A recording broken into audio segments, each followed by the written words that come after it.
네, 안녕하십니까. 국민대학교 손해수상 겸임교수 겸 현직 손해상사로 활동 중인 이윤석 손해상사입니다.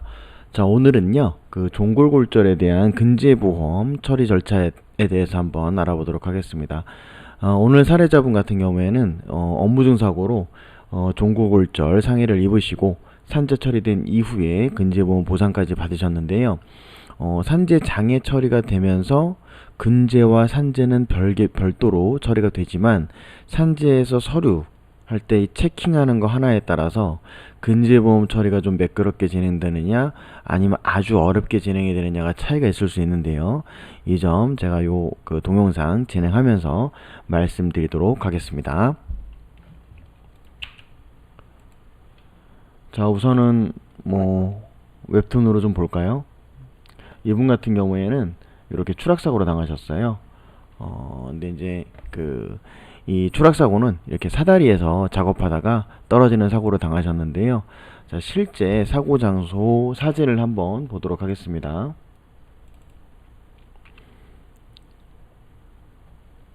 자, 보시면 요 현장이 여기였습니다. 그래서 이 사다리를 A자 사다리라고 그러죠. A자 사다리를 놓고 A자 사다리를 놓고 이제 여기서 올라가 가지고 이 검은색 케이블 이 선을 갖다가 이 천장에 고정시키는 작업을 하고 계셨어요.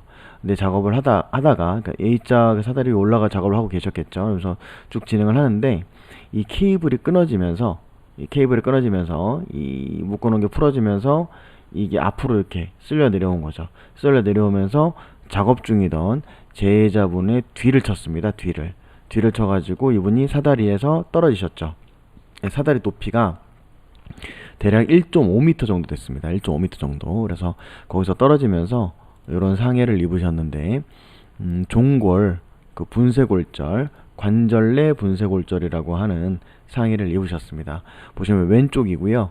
이렇게 뒤꿈치 뼈를 갖다가 종골 또는 발뒤꿈치 뼈라고 하는데 이 발을 디딜 때마다 데이는 부분입니다. 이 종골이 이쪽에 금이 간 거 보이시죠? 그래서 이 분쇄골절 되면서 이쪽 관절도 침범을 했습니다. 이 종골 위에는 거골이 있습니다.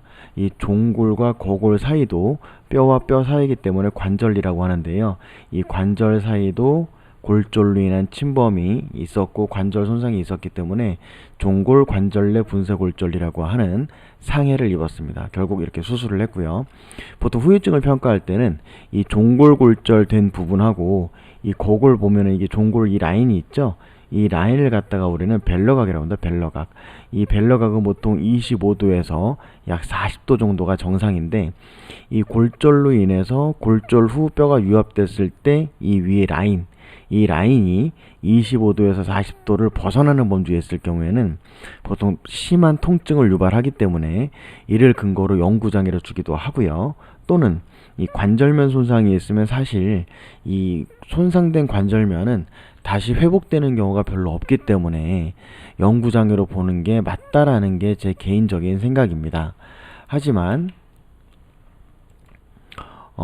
이분이 이제 산재부터 먼저 처리가 되셨어야 되기 때문에 산재 장애를 받으셨는데요. 진단서 내용을 같이 한번 살펴보시죠. 어떤 걸 보여드리는 게 이걸 볼까요? 자, 우선은 이렇게 장애 진단서 좀 확대해 보겠습니다. 장애 진단서가 나와 있습니다. 이렇게 장애 진단서가 있고 뭐 쭉 나머지 입력을 하고 밑에 거골화 관절 부정유압 및 수술 후 통증을 심하게 호소하는 상태라고 되어 있습니다. 그리고 산재에서 받은 장애는 산재장애는 등급을 산재장애 소견서에서 적어주지 않습니다. 그냥 각도만 적어 놓으면 그 각도를 기준으로 공단에서 등급은 별도로 판단합니다. 근데 다만 이때 이 케이스가 왜 조금 어려웠냐면 장애를 판정하면서 산재장애를 판정하면서 영구 비영구 중에 비영구에다가 체크를 해버렸습니다. 비영구에다가 이게 어떤 차이가 있느냐. 자, 우선 산재장애는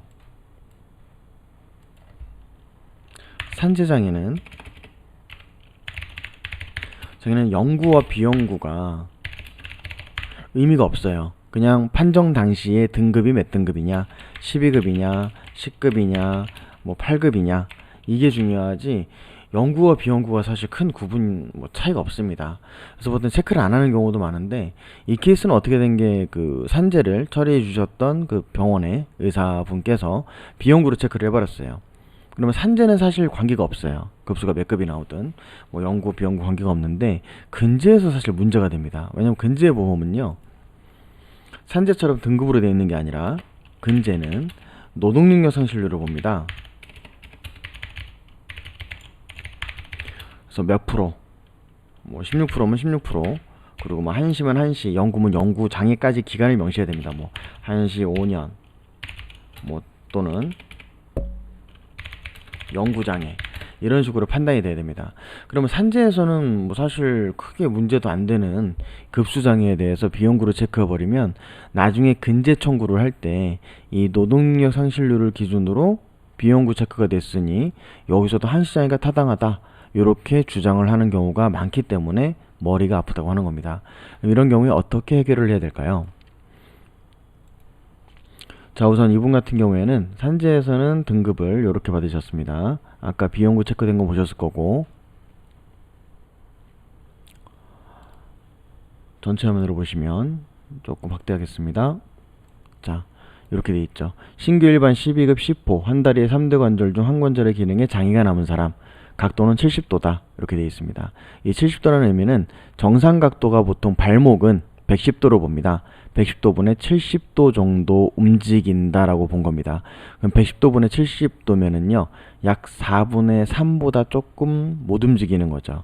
2분의 1, 그러니까 55도인 2분의 1보다는 잘 움직이고 4분의 3보다는 못 움직이고, 이런 경우에는 12급이 됩니다. 즉 4분의 3 이하로 제한될 때 12급 각도입니다. 그럼 12급이면은요 154일치를 보상합니다. 154일치를 보상하는데, 여기 보시면 평균 임금이 있죠. 이 평균 임금에다가 154일치를 보상하게 됩니다. 그러면 산재 같은 경우에는요, 12급 나왔으니까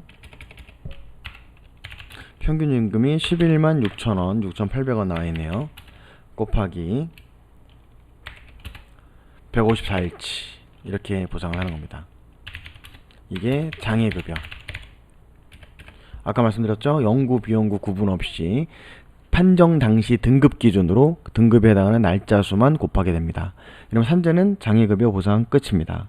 끝이 났는데, 문제는 복잡한 근제가 남아있죠. 근제는 이 보통 우리가 교통사고가 났을 때 손해액을 산정하듯이 나이 대비해서, 정년 대비해서, 소득 대비해서, 장애율 대비해서, 장애기간 대비해서 이 손해액을 산정하게 됩니다. 그래서 사실 훨씬 복잡하죠.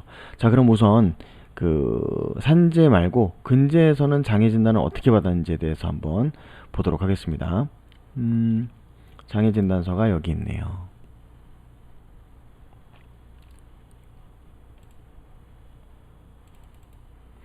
자, 똑같이 사다리에서 추락한 사고였는데 여기에 대해서 각도 측정을 했습니다. 10도, 30도, 10도, 10도, 20도에다가 50도, 60도, 여기서는 이제 60도 정도 나온다라고 체크가 됐죠. 공단에서는 70도라고 체크가 됐었고, 운동 각도는 약 10도 정도가 덜 나오는 걸로 우선 체크가 됐습니다. 하지만 이 각도 10도가 중요한 게 아니고요.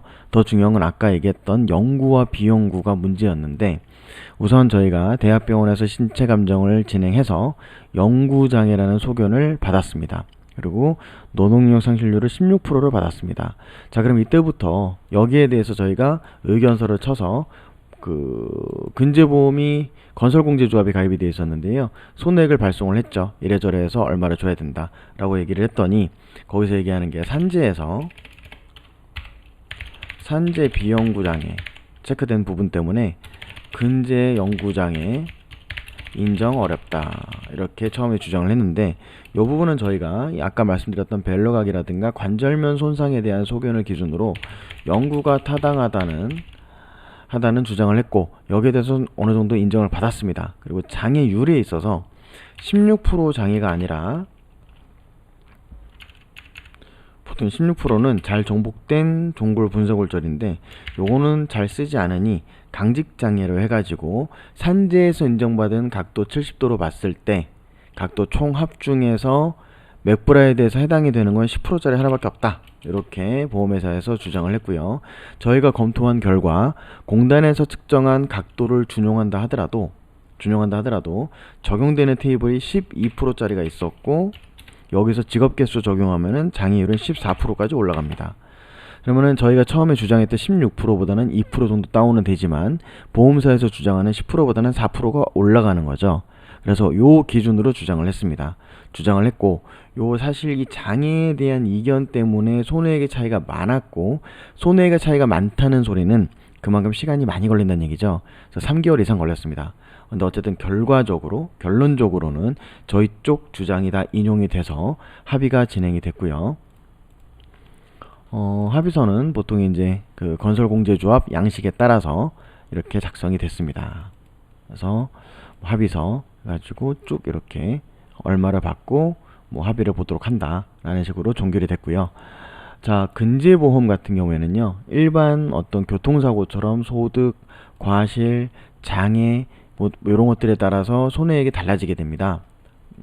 손해액이 달라지기 때문에 이런 부분에 대해서는 여러분들이 좀 더 경험 있는 그런 전문가하고 상담을 통해 가지고 어떤 식으로 내가 진행을 해야 될지 이런 것들을 판단하시는 게 좋고요.